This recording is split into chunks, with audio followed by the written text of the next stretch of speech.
Alam niyo ba na ang simpleng pagnanakaw ng impormasyon na hindi pinapaalam sa may-ari ay nalalabag ang Republic Act 8293 o mas kilalang Intellectual Property Code of the Philippines.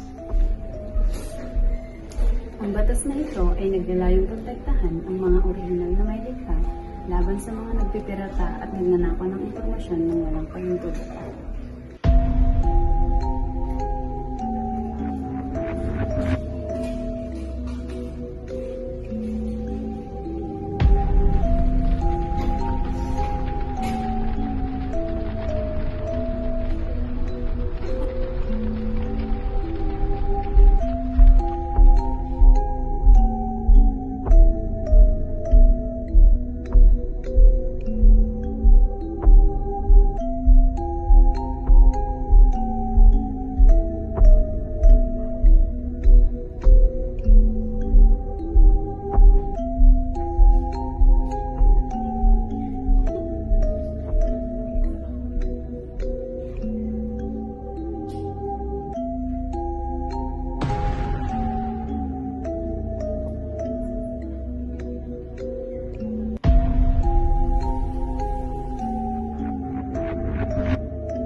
Para sa ating karagdagang kaalaman, ayon sa unang utos sa 10 Commandments ng Computer Ethics na thou shall not use a computer to harm other people, Kaya huwag nating gagamitin ang teknolohiya upang makapahiya, makasakit ng damdamin at higit sa lahat, mang-apak ng kapwa.